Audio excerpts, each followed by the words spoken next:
We are back for another episode of the Freedom Train podcast series. I am Joseph Ward, and his Patrick's hand holding up some kind of medicine is with us today because he decided that he want to show his behind today. This ain't somebody. This is CBD oil. I can't.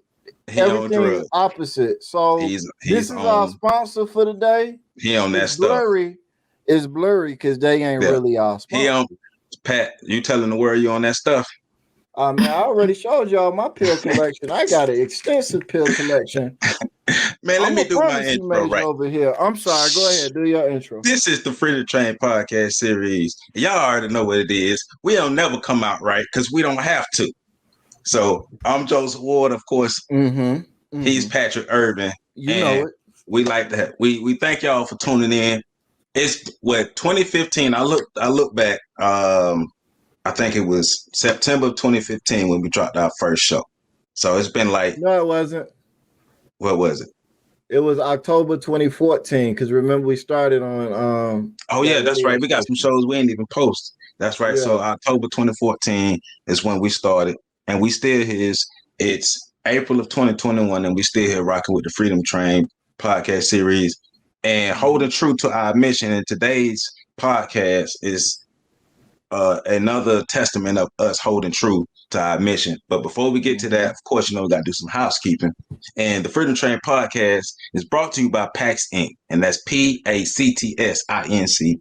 And PAX Inc. is a Black development organization aimed at developing the Black community to its maximum potential through a focus on economics and education with a trace of hard work, honesty, and integrity. And for more information, make sure you visit their website at www.pactsinc. That way you can learn more about the organization, their codes of conduct, how to become a member, how you can donate, how you can get involved in the different initiatives they have. Also, of course, my favorite part is the Learning Center with the drop-down tab and the plethora of different resources that you can use, practical resources that you can immediately use. And you can also support them in their store. You can also support PAX Inc. through the Amazon Smile program. Now, 2 ways you can access the Amazon Smile program. From the PAX Inc. website, if you click on the Amazon Smile logo, it'll take you to the Amazon Smile website, or you can type in your browser, amazonsmile.com. And when you register, it would allow you to pick an organization that you want to support. Pick PACTS-INC. That way, go about doing your regular Amazon stuff. And when you purchase something, a portion of your proceeds will go to Amazon. So once again, that's PACTSINC.org. And of course, go visit our Freedom Train website at www.freedomtrainradio.com. You can see my face. That's really all you need to see. But since we like other people sometimes, you can see Pat's face. And then we'll delete it from the website. But also check out our other podcasts, the Enigma Sept Hour, Shelby's World, the Fixed Sports Podcast, Lessons from the Screen, the Featured with Cliff J. III. And we got some new stuff coming on the horizon. Oh, yeah, on the Shoulders of Giants. I be forgetting my own thing. And of course, the Freedom Train Podcast series. Freedom Train Podcast series, Reading Time with Pax. That's up now. Okay. We got a couple couples. We expanding. Wine After 9 is going to be coming back. We in the process of making that work. They don't know that we in the process of making that work, but and we got some other surprises too. Yeah, we got a couple things coming down the pipe. Matter of fact, our guest today, I'm gonna try to very subtly, although not so subtly because I'm ruining it right now. Try to get her to do a podcast on the network. Hey, she might be interested. You don't even know. You might just be talking. But we're gonna find out. Right, we're gonna find out. So people are like, well, who is this young lady with that nice hair all over there looking? That's not what they thinking because they can't see her yet, Joe. Oh, my bad. I messed your editing tricks up. So do we edit this part out or do we just leave it in? You leave it in. You're going to leave it in. Oops. So I first met this young lady 1998 at one of the most illustrious high schools ever, James S. Ricketts High School at 3013 Jim Lee Road, Tallahassee, Florida, 32310. Right? So that's creepy. I know the whole address. Forget you. So we over the years, been able to nurture a friendship. I've been able to watch her grow as a woman, but also grow as a human being, to grow as a leader. Yeah, So clean that up. no, you get your mind out of wherever you at. Now, But you said you was able to watch her grow as a woman. anyway, from being able to see her with her mentorship program, and I appreciate her for bringing me in and allowing me to do my sexual education classes at her mentor program at the Dade Street Community Center, which is a community center that's in the middle of one of the communities who really need help. But she took a time out to build a program for these young ladies to give them something to help them grow. And you know what? I ran into one of the young ladies. I can't remember her name, but I ran into one of the young ladies like maybe 6 months ago. She was like, "You one?" I think I was in a restaurant, and she was like, "You one like you the dude that came to Miss Danielle class? Yeah, I miss her, but I learned a lot from that program." So the young ladies Oh, definitely was able to get a lot from the program, right? She's an author. She just released her first book, and we're going to get into that, right? She's a life coach. She's a mother. She's a graduate of Florida State University, and she's been giving her time and efforts to the Tallahassee community to try to help improve the conditions for not just for the young ladies, but for people overall. So I want to welcome my friend, Miss Danielle Harris, to the Freedom Chain Podcast. thank you. Thank you for having me. No problem. Thank you for being here. We're excited to have you up in here. And we can talk about your book. Yes. Yeah. So, Pat, you know how this goes. You got the first question, man. Let's do this. So, first question has to be, what was it like having Joe watching you? Were you freaked out by Stop that at it. all? He's so silly. She not even gonna answer it, Joe. Because it's That's preposterous. crazy. You crazy. Yeah, don't see. She's smart. She's not ever gonna entertain you. Yeah, I see that. She like, yeah, to the left. Keep it moving. All right. I guess I'll put on my good boy hat.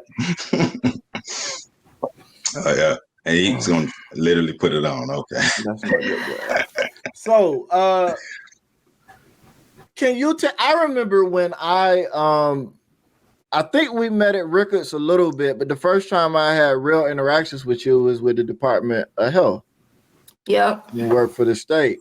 And that was cool. She worked in the front part where all of the goody two shoes was, and all of the people that, it was two groups of people. It was the people that you could see when you walked in, and then it was everybody else that they kept behind closed doors, like we was those who shall not be named. I was with those people. But anyways, it was cool. It was cool. It was cool. So anyways, I don't know why I said that, but so can you tell our audience who are still, we want to give them as much of an opportunity as possible to get to know you, who you are, what you're doing, what motivates you. Can you give our audience a little bit of information about not only who you are, but what really motivated you, why it's important for you to serve the community in the way that you serve? Well, I'll first and foremost say that I'm a child of the Most High God. As Joe said, I'm a mother, I'm a youth mentor, a life coach, and the author of the best-selling book, The Remedy for Life's Journey. But it's important for me to serve the community because I was created for a purpose, and that purpose was to make a difference. So anywhere that I can assist somebody or support somebody, I'm all for giving back. So that's why it's important for me to serve the community. Okay. So and building upon that, like what got you interested, or what got you started? What was that ignition to say, okay, I'm going to get out here and get into my community and do something? Right. Well, I seen the need, specifically for young girls. I saw the need where young girls didn't have a lot of self-esteem. They struggle with their character. And I also struggle with those same issues as a young girl. So that's really what motivated me to want to, serve my community in that capacity. So that was pretty much it. Okay. He giving, but that's cool though, giving back. But So basically you're able to see yourself and a lot of the people that you're helping. Right. In those young girls, I was able to see myself. And like I said, I struggled as a teenager. So I know the feeling, I know the things that they, experience and face, even though this is a totally different generation. They have so many more social pressures than we did or that I did. So I just, saw the need and wanted to help. But I was also inspired by my fourth grade teacher. She was my mentor. So I wanted to be for another girl what she was to me. So that's really what inspired me. Would it be fair to say that you're giving the type of assistance that you wish you had gotten at this age, or would that like not be accurate? No, okay. That's it. Because, as a young girl, I used to always say, I wish I had somebody to kind of guide me, in the areas where I was guiding young girls. I wanted that as a young girl. So that's really what kind of pushed me into it. Okay. I like that. Yeah. I mean, but it's noble because a lot of people see issues and they just continue to see them. They don't want to do anything about it, or they don't believe that they can do anything about it. But you was like, okay, well, I've at least had the experience of seeing somebody help me, so I know no help is out there, and you decided to become a part of the change that you want to see. Exactly. Okay. All right. So when I was reading your bio, reading through a lot of your information, one thing stuck out to me. Love is the true remedy for all humanity. So what does that mean to you? What's like the origins of that quote? Like break that down for us, please. So first, I'll just say that God is love. So when I say that love is the remedy, I'm saying that God is the remedy for everything because God created everything. So God knows best. So anytime we have any issues that we're facing, we should go to God. So that's what I meant by that quote. Okay. So as far as how you're presenting and how you're using your platform, how are you using your words and your platform to kind of help people really go toward that remedy, go toward love, go toward God? And well, that's what I talk about in the book. There are intangible things to lead us to that, but really the remedy is really inside of us. A lot of people don't recognize it, but the remedy to the things that we go through is inside of us. So that's what I, talk about in the book, just those intangible things. Okay. Gotcha. How old or when did you start coming to some of these revelations about how to help, when to help, the even with the revelation about God being love and things of that nature? I'm always interested to figure out when or at what age or what stage of development somebody comes to the conclusions that they come to, especially when they're conclusions that are like life defining, like those are that you just mentioned. So when did that happen? Just throughout life's journey, as you experience hardships and challenges, and you try to, understand things, sometimes you're not going to understand it.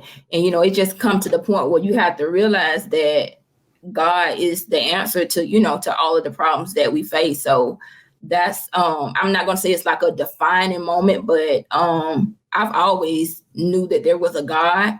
But as I got older, I started to understand more and more about what God is and, how I possess God as a being. Okay. Gotcha. Now possess God as a being. Hallelujah. Like that sounds like something you would say, Joe. No, I don't. I don't know. But it's when you come to a realization within yourself, especially when you're trying to get from point A to point B. You got to be real with yourself at this point and seeing where you are and then seeing where you want to be once again. And so what am I actually doing? What am I literally doing on a regular basis to make sure I get to where I'm going? Or am I just sitting here yelling and talking and just complaining about it? So. Right. Yeah. You got to be real with yourself, though.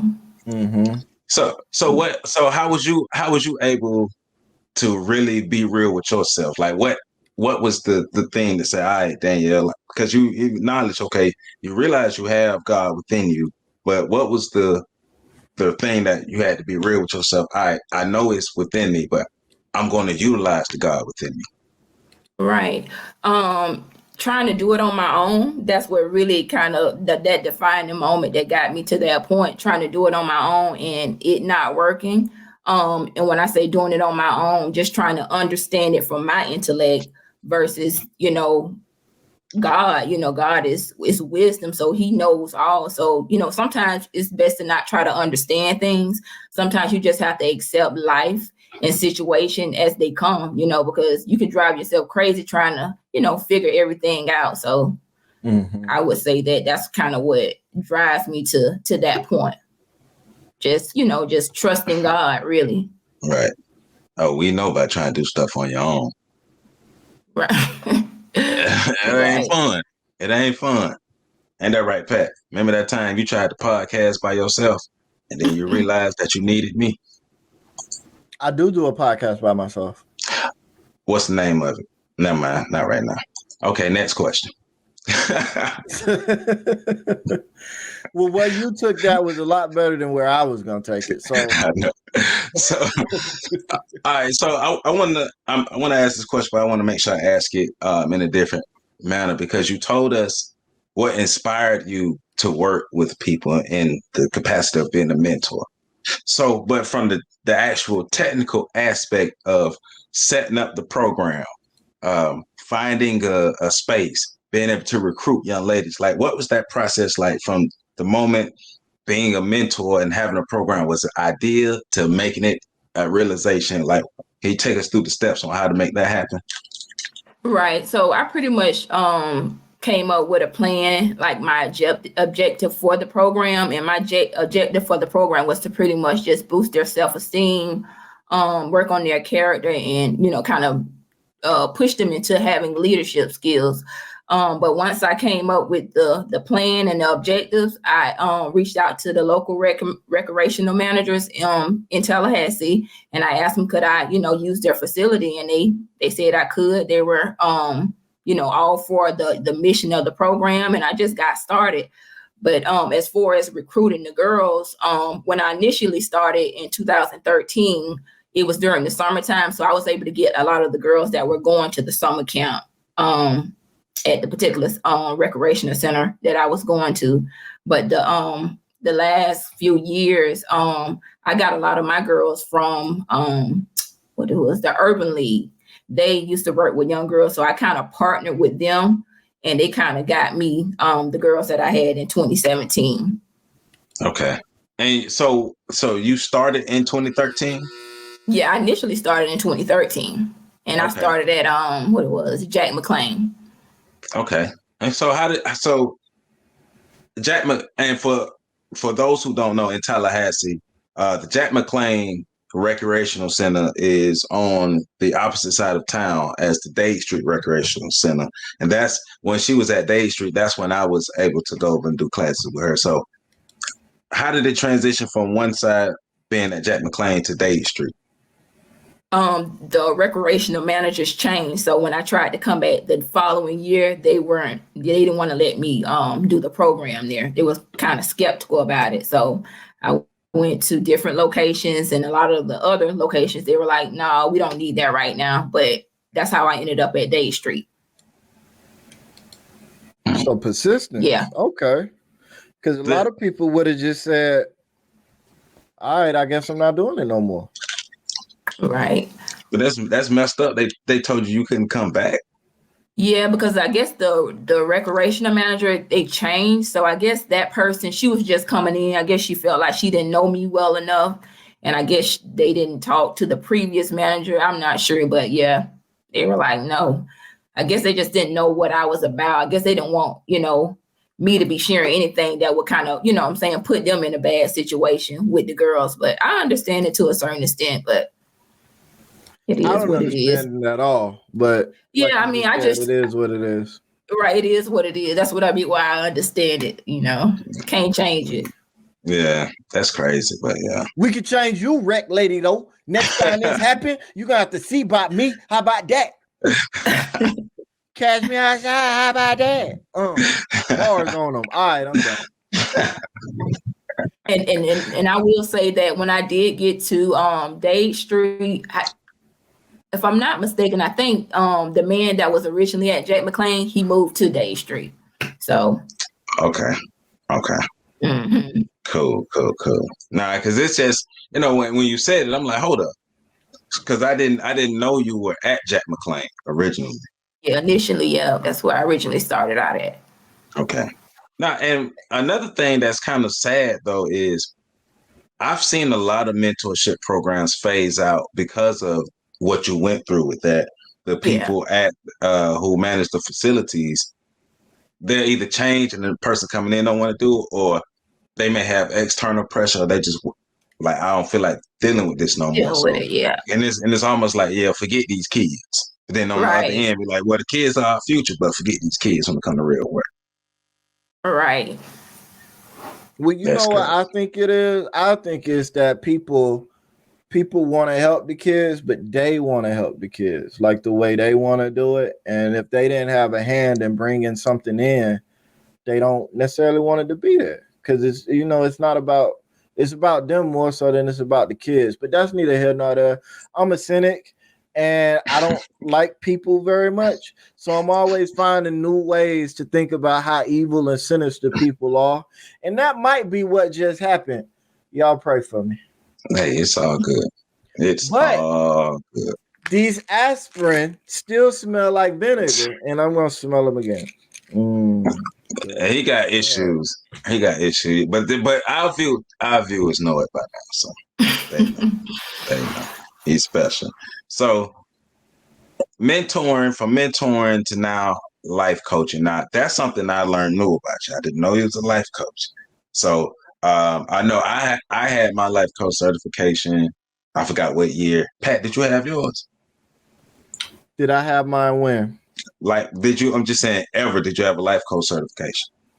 Yeah, I'm a certified master life coach. Okay. I know, right? It's crazy, right? I don't seem like it, do I? I seem like I would mess somebody's life up. And I would royally mess your life up. I would. That's what make you a master. That right. Knowing when you see a regular asshole can make you feel bad. A special asshole can make you feel bad at the right moment to elicit a change in behavior for the better or the worse at the pure discretion of said asshole. That's me. And when you go on your tour, make sure we're gonna leave with that. But this ain't about me, Joe. This is about her. Right. So, but I wanted to say that because we understand, like you and I understand what goes into becoming a life coach, but not a lot of people understand it. Also, a lot of people don't understand fully what a life coach is. They have an idea what a life coach is, but a lot of times it could get construed with a psychologist or a therapist or something like that. So could you tell us it's kind of three parts. How did you start with, how did you get into life coaching? And then what is life coaching? And then how you use it to help people. But we start with, like, how did you get into life coaching? Well, I actually just fell into life coaching. This is really something just new to me or whatever, but people used to always come to me for advice. And even in like the fields that I worked in the workforce, in the corporate world, people will always come to me with their problems or whatever. So I told myself, I said, why not become a life coach or whatever? So I just started it. Now, I wouldn't say that I am actually certified. Like I said, I'm in the beginning stages of everything. I'm trying to do my own certified program. But life coaching, you pretty much just, guiding people and pretty much just listening to people's problems. That's really what it is. And just empathizing, because most of the time people just need a listening ear, really. And they already have the answer to their questions, I've noticed. But the job of the life coach is just to guide them to the answer that they already have or whatever, and just being understanding and compassionate. But like I said, I'm new to it. But I mean, I'm enjoying it so far. Okay. Be true to it. Right. But also, I'm glad you said it like that, because you made me think about how some people would construe life coaching with motivational speaking. And so Yeah. if you're, because it's literally two different things. And you just said you're helping to guide people to their goals rather than just trying to motivate them. Right.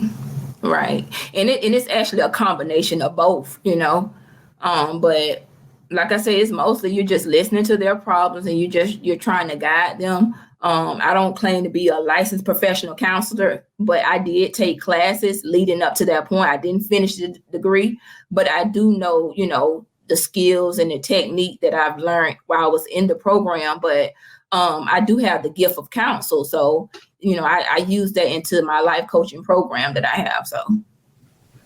That's good. That's good. Yeah. I it's funny. I often say life coaching is essentially being a good friend to somebody. Yeah.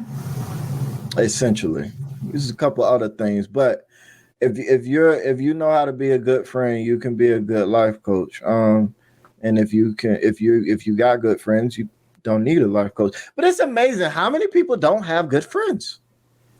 Yeah, I agree. Look at hell.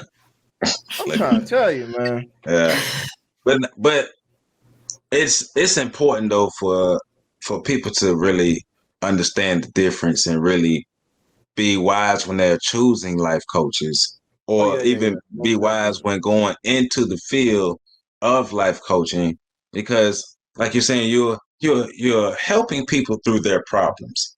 And when I initially started to learn about life coaching, it was in the capacity of this is synonymous with motivational speaking, until like I really start to get down and learn and study the information, and then you see it's like, okay, no, you got to. It's like it's closer to counseling than it is to motivational speaking. It is. So people need to understand that. Right. What is it? Life coaches help you with the present moving forward. If I got to go into your past for anything, that's a therapist. That's a counselor. Go talk to a professional. If it's something that happened to you before, go talk to whatever. If it's something you want to happen moving forward, I'm your guy. Well, yeah, and I always encourage people. Yeah, I always encourage people, sometimes you have to go see a professional. Sometimes your issues are that deeply rooted that you have to go through to a professional for help. So I always encourage people to do that. And there's nothing wrong with that. A lot of people think it's something wrong with getting like mental health counseling, but I don't see anything wrong with it. You experience so much on a daily basis. Sometimes it's needed, You got to be able to, get that stuff out of you. You can't hold it in. So, absolutely. You hear what she just said, Joe? I'm listening. You got to get that stuff out of you, man. Go get help. Hey, she said it, bro. She said I'm listening. I'm listening. She just called you crazy. See, he crazy because he hear what he want to hear. Maybe you be sniffing too many of them vinegar pills. Man, what these is equate aspirins. What is we talking about? Vinegar pills. That's why I don't never buy nothing from Equate. All right, Joe. This is about her, not me and my aspirin. This boy crazy, man. All right, so I remember getting a call, and she's like, I want to discuss this book I'm about to write. I'm like, you know me, I get excited. Okay, you're about to write a book. Let's talk about it. So we had a conversation about her wanting to write a book, and she was asking me for my thoughts and my advice on writing books. And but that was about an hour conversation, hour and a half conversation. Just trying to be real about it. Now, I've had plenty of conversations with people about them wanting to write books, and I would say out of all the people that I've talked to like that, maybe 5 to 10%, maybe 15 actually go on to produce the book. So she's within this this range of people who actually produced the book. The Remedy for Life's Journey, a guide to a prosperous life. It's her first book. So, Pat, you clap your hands right now because she published her first. Clap your hands, Yes, Pat. boss. There you go. Yes, boss. There you go. She published her first book. So, first of all, no, congratulations on publishing your first book because that's a feat. But definitely want to know about the book. Why did you write the book? And tell us a little bit about the book as well. Okay. Well, I'll start back, let me see, like 10 years ago. God had told me that I needed to write a book, and he gave me the name. All I knew is that the book name was going to be The Remedy. I didn't know that it was going to be The Remedy for Life's Journey. All he gave me was The Remedy. So I had to go through 10 years of experience, life issues, challenges, hardships and all of that. So I needed, because initially when, I was given the idea to write the book, I tried to write it right after I was given that thought, but I couldn't write it because I didn't have the experience. I needed the experience for the content. So, like I said, I had to go through years of, making mistakes, experiencing different things in life. And that's pretty much what led me to writing the book. I actually started writing this book in 2020. I knew that I had to write this book by the end of 2020. It had to be written. Mm-hmm. And initially when I started to write the book, I was working, but I left my job, and I had to leave my job because that was the only way that I was going to write the book. So when I say that this book is God ordained, I know it serves a purpose. I know it's going to help somebody because I had to sacrifice a lot to write the book. So that's really what led me to writing it. And I was also in a hostile work environment. So what I experienced on that job helped me write the book. So that's how I initially wrote it. And then, after writing it, I reached out to you for information, and, you gave me all of the information I needed, and I published it, and here we are today. That's what's up. Give you some more hand claps for that. Absolutely.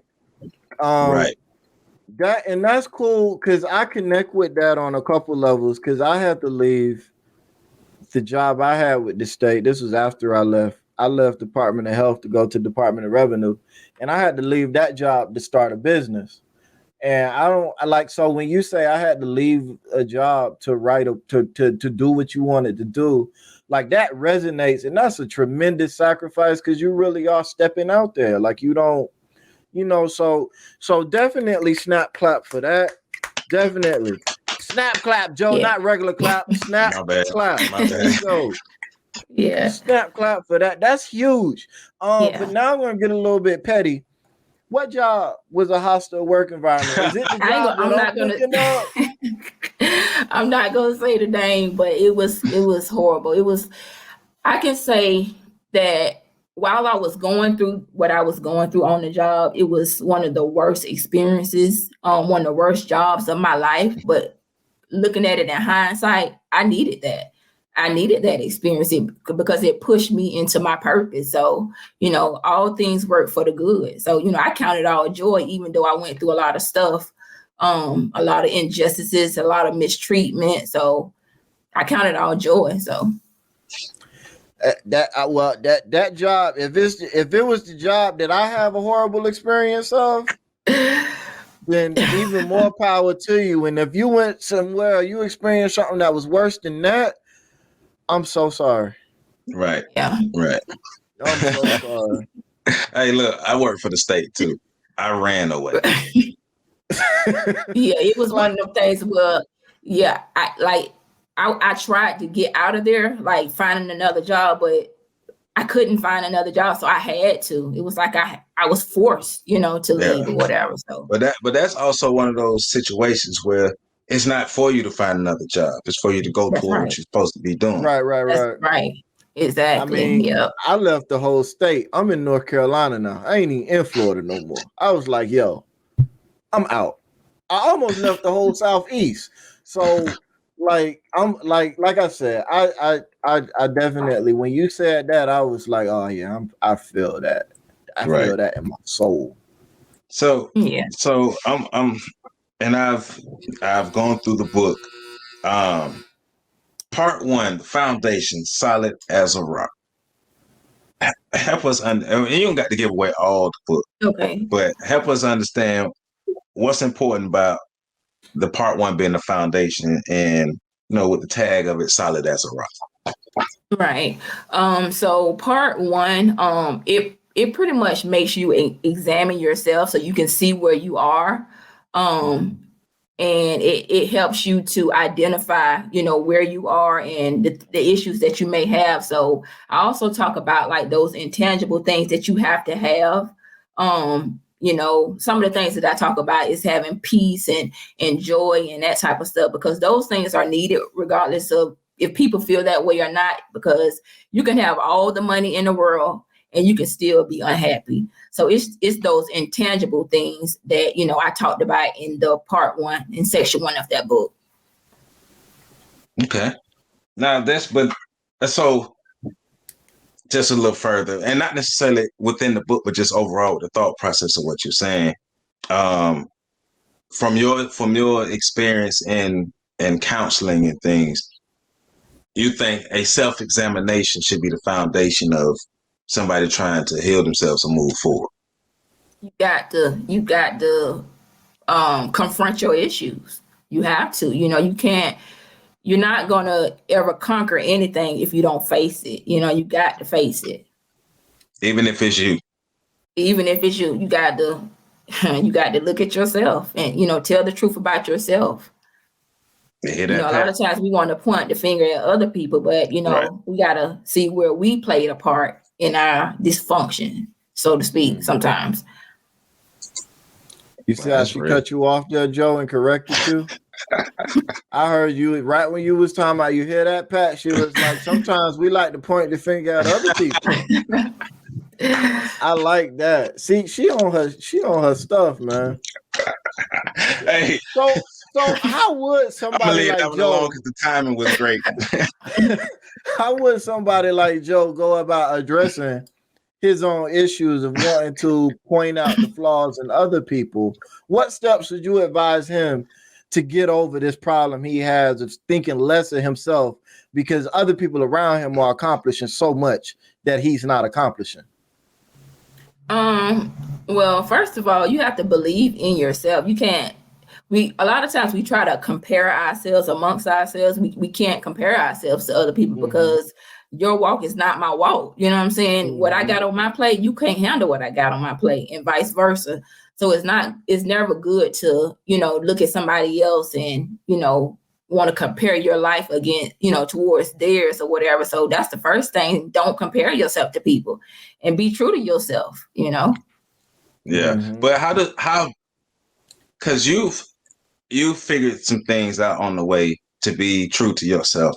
How does one become true to themselves? Especially like if I'm coming from this mindset of I'm less than. So how does a person really get to the point where they're true to themselves if they're so used to thinking negative about themselves? So you would pretty much have to build yourself up, positive affirmations, being around people that are positive, to reinforce that, that same, those same affirmations within you. So it's about the people that you're connected to as well. So it's really about just building yourself up. You got to be your own cheerleader sometimes, because a lot of times people are not going to encourage you. And that's one of the issues that I, struggle with. A lot of people didn't encourage me. So I had to learn how to encourage myself and, tell myself that I can do, whatever I put my mind to. True. Absolutely. It's an internal thing, but it's not necessarily a single person effort. Right. No, that's real. That's real. You hear that, Pat? Yeah, I mean, you got to believe in yourself, Joe. That's what she's saying. And I agree with her. I've been telling them that for years. Maybe if it comes from an expert, a published author, he'll listen, but she's dropping jewels right now. I'm going to listen now.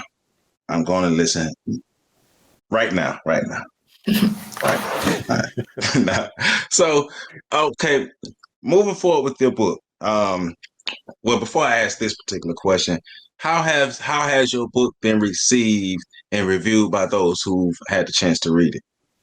I've actually been getting a lot of good feedback. A lot of people have been sending me messages telling me how the book resonates with them, and how uplifting and encouraging it is. So I've been getting a lot of positive feedback so far. So I'm excited about that. Yeah, that's good. That's good. So, do you have any ideas or even plans in place to use your book to prepare you to other platforms? So, like, are you going to use it in mentoring and life coaching? Do you want to use it to start podcasting, to start speaking, other things like that with the book? Yeah, I definitely want to utilize it within mentoring and life coaching, speaking engagements and the podcast. So I want to dab into all of that. Okay. Mm. Okay. So You hear my that? subtle tricks are working. You hear that dabbing into that pod? That's us right there. Yeah, if you That's want to us dab right there. into it, yeah, let's do it. Let's You do just it. gonna You say it. know, You just gonna say it right here. Hey, holla at us. Holla at us. Oh yeah, I definitely will. Yeah. In the Yeah. streets. But you've created something. It's a good book. It's a helpful book. It's giving people information that they can use, not necessarily like fluff, just trying to make people feel good. And you can tell you're coming from that realistic, real world, more of a counseling aspect rather than, hey, I'm gonna talk all intensely with the good music behind me and make you feel good. And while you listen to this, you feeling good. And then once you're not listening to this no more, you're not feeling good no more. But it's practical stuff. Like, I'm not gonna lie, Right. like, I had a problem with just the way people were being counseled or helped, because I didn't see practical steps being given to people, like actual things people can use rather than just feeling good. So um Yeah. I'm happy that you are delivering your information in the way that you are delivering. Right. Yeah. And I noticed that too. Like I come from a spiritual standpoint with the book. And so I've noticed that like sometimes, going to church really don't prepare you. Sometimes a lot of churches don't, honestly, they don't prepare you for real life, the things that you're gonna have to face. They don't, Mm-hmm. they're gonna tell you all of the fluff, oh, you finna get all this money, God finna bless you, but no, you have to put in work, you know what I'm saying? So I just tried to come from a realistic standpoint, and from a genuine and sincere standpoint. But Absolutely. that right there is a refreshing. It's a breath of Yeah. fresh air, because coming from a religious standpoint, it's wait around for God to happen. And we see that a lot, especially in our community, like, well, God gonna fix it, God gonna fix it, God gonna fix it. No, God's giving you the tools to help you fix it. Exactly. Going back, Right. like what you said earlier, you recognize the God within you. Right. Exactly. Yeah, that's what's up. That's what's up. Absolutely. And Right. why don't you think more people think about that? Because we do hear people saying a lot that I come from. A lot of the people that encircle me are heavily religious in church. They go to church a lot, and they regularly talk about some of the things they're not getting from church. Why do you think more people don't step out to kind of fill those gaps the way you did with this book? I a lot of people are religious, but religion is not what you need. You need a personal relationship with God, and that personal relationship, it makes you examine you know what I'm saying? And because a lot of people, they look to their leader to do all of the work for them. No, you have to do your own work, so yeah, I That's just great. feel like the church don't prepare people. Like they don't prepare people with real life issues, and why they don't, I don't know, but they don't. I noticed. So, and this is a thought that just popped in my head. Have you ever thought about approaching like youth ministries and like different Yeah. aspects of the church with your book and saying, hey, can we get this in, because it's going to help like with the self-examination of the people?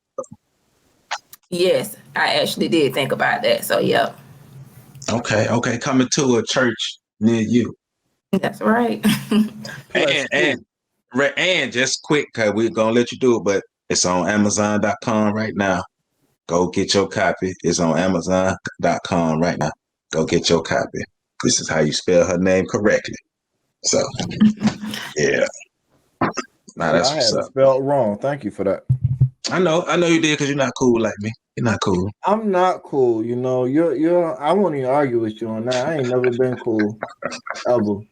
See, that's why you need to read this book. So you Would that make therefore me can be cool, or would that make me be okay with not being cool?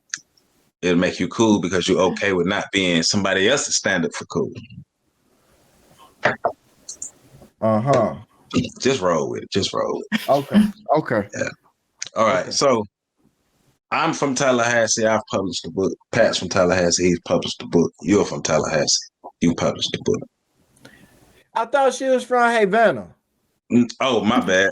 I mean, that was my fault. I forgot to send you the correct thing. That was my fault. I was reading wrong. I don't know what I saw. She sent me the email back. I ain't from Havana. I'm from Tallahassee. My fault. I forgot to send you the updated. I don't know what I saw. That's my fault. I'll take that. I'm not gonna edit this out either because it's you admitting that you I made a know. mistake. I did. I messed up. Look, my eyes deceived me. Okay. But you wasn't working with God. That's what happened. You let them demons get into you. They tried to besmirch the honor of a godly woman. Because that was a good one. I'll give you that one because it was good. But we're all from Tallahassee. We all went to the same high school. We grew up in similar conditions. We come from, places where when we were young, we wasn't thinking about doing half this stuff. Like I can't recall meeting somebody that I knew actually published a book until I maybe graduated from college. So to think that I can be from Tallahassee, from Rickards High School, and publish a book was never a thought of mine or a lot of people that we encounter. So knowing that you come from an environment to where just being the like monotonous and just going to work and go home, go to school, go to work, go home, go to school, go to work, go home. Nothing, not necessarily seeing a good number of people or too many people go outside of that and become successful and do things. Like, how does it feel to know that you were able to do some things as an adult that you couldn't even imagine doing as a child? Oh, it feels good. Like I'm proud of myself, and I feel fulfilled that that I was able to do something like that. So I'm proud of myself.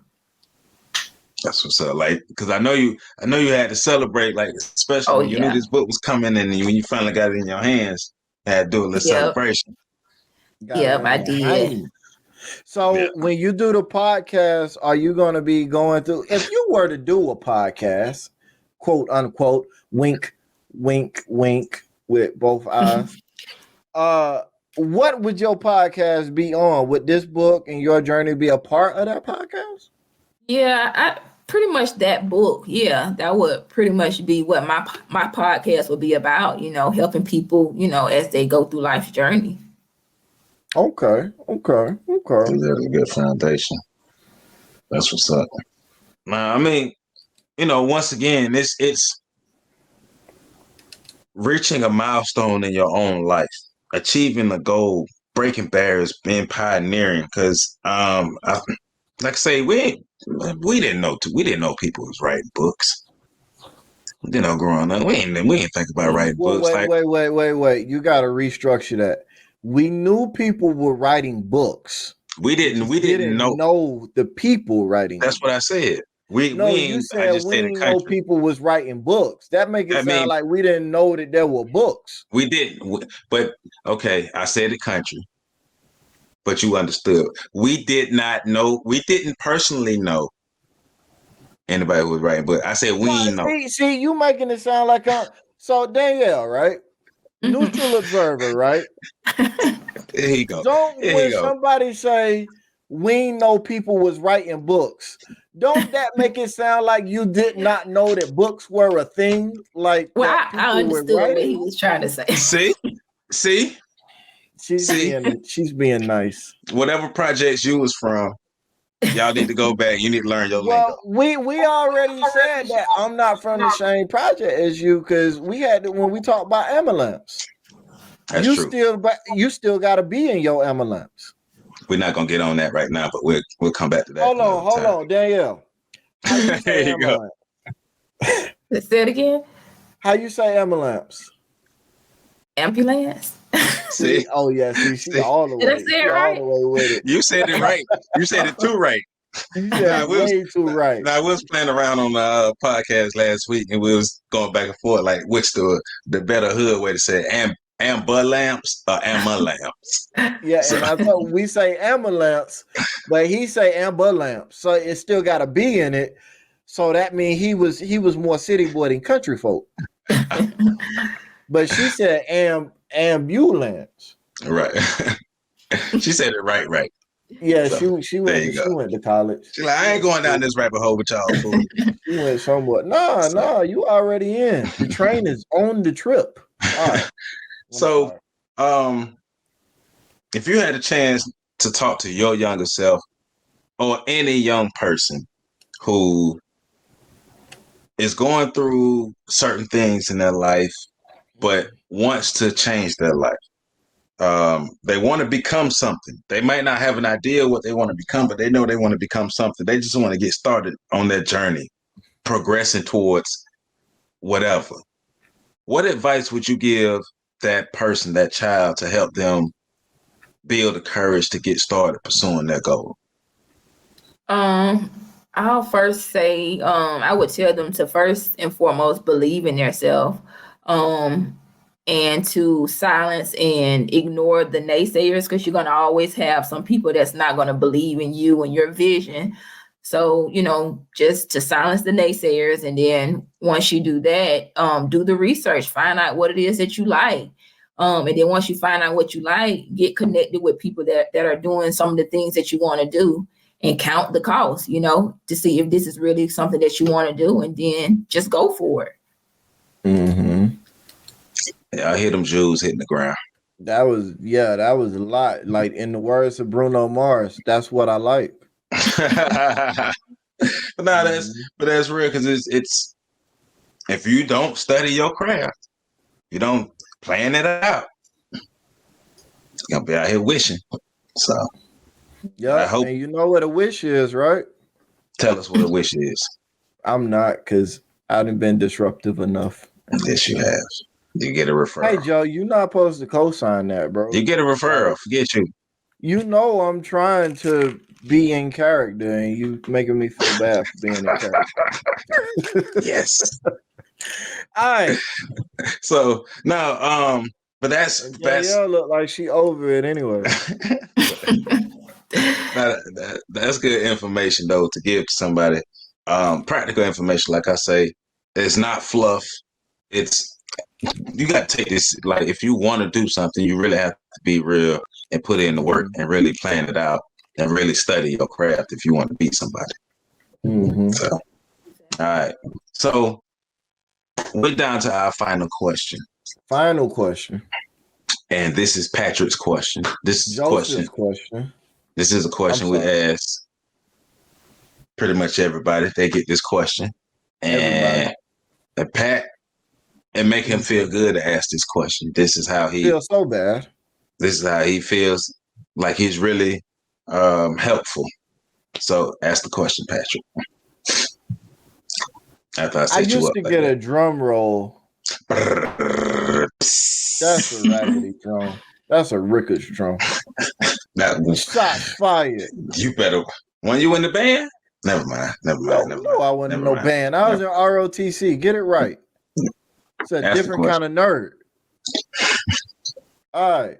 No band nerd. I was an ROTC geek. So, if you were you in band or ROTC then? Nope, I was in neither. Oh, so she like, yeah, y'all really was. All right. So, back to the question. So, if you were the all-knowing, all-powerful ruler of Zamunda, of Wakanda, of Black America, what would you change And what would your message to the people be? Well, I guess I would change the way or attempt to change the way Black America is viewed. We're mostly viewed as less than or inferior to, other races. So I would change the way we're viewed, but the message to the people would be for them to make the change within before you try to point the finger at somebody else. Because I've noticed that in the Black community, we're very divided as a people. I don't know why it's so hard for us to come together and unite, but I would first say that we have to make the change within us before we can expect to see the change around us. Yeah. You better get that change. Michael Jackson said that in that Man in the Mirror song. I'm talking to the man in the mirror. He. Bars. That's what's up. And also, like in the Outkast song where he said, I like the way you move. Yeah. You are right, Patrick. You are correct. Dr. Tip would have got it. Anyways, I think that's the first time we've gotten that answer. I know. That's what's so great about the question is we keep getting different answers. So, all right. I see this interview. I hear you dropping jewels. I'm like, okay. I like Miss Danielle Harris. I want to make sure I get this book, but I also want to maybe bring her on my podcast or connect with her. So, how do people find you? How do people connect with you and be able to buy your books and stuff? You can purchase my book through Amazon, or you can also go to my website. It's www.modestd.net. That's MODESTD.net. And you can connect with me on Facebook or Instagram. My Facebook and Instagram name is ModestD1. So you can connect with me on both platforms. Yeah. And say the website one more time. It is modestd.net. That's MODESTD.net. Yeah. And get your copy of the book. Get your copy of the book. Get your copy. That's what's up. So y'all make sure you support everybody who's viewing this. Hit that like button. Make sure you hit that like button. Drop a comment. Subscribe to this channel and make sure you share this with a friend because somebody can use this information. And somebody can use this information. So make sure you share it with a friend. So Danielle, appreciate you coming by. Appreciate you stopping by the Freedom Train to rock with us and give us this information and talk about your book and allowing us to learn more about you. Yes, and thank y'all for having me. I truly enjoyed myself. So I feel honored that y'all had me on your show. So I appreciate that. You see what I do, Joe? Because she talking about me right now. She's not talking about you. So, hey, look, that's why you on here. It was an honor for me to give you the honor of being honored by me. I appreciate you. Hey, I honor that. Yeah. So y'all make sure you all support Danielle and everything she got going on, and make sure you be on the lookout for everything that she got coming for you, coming to you, and make sure you keep supporting us, the Freedom Train Podcast Series. We appreciate everybody who's been rocking with us since 2014. It's 2021, and we still here, and we ain't going nowhere no time soon. Hey, and let me say this. We know that we got a lot of listeners on the podcast. And that's cool. We've been doing podcasts for a long time. 6 years, 7 years, something like that. I don't know. I'm not good at math, even though I teach math. None of my students can watch this. So this is what we need from you podcast listeners that are listening to the end. And we might even put some in the beginning. We need y'all to show the same type of love to our YouTube channel. Because we got a YouTube channel now. We had a channel for a minute now, but we ain't really been promoting it. But now Joe got me doing all this visualization stuff. I'm in front of the camera. Yeah, we got promoted to YouTube. I be on in my pajamas eating popcorn while we doing the interviews. I can't do that no more. So if I gotta do this, y'all can at least go to the YouTube and check us out. So go to the YouTube channel. Show us some love, man. We got thousands of people listening there on the podcast. Let's try to get these people. Some of y'all come over and show us some love on Right. YouTube, please. Right. So you can actually see what Dr. Tip actually looks like. So that is. So with that being said, I am Joseph Ward. He's Patrick Irvin, and definitely a pleasure to have Danielle Harris on our podcast today. And hey, we're gonna continue to support you and everything that you got going on in the future. So we see y'all later. 2 fingers in the air. We up Like out a of here. player.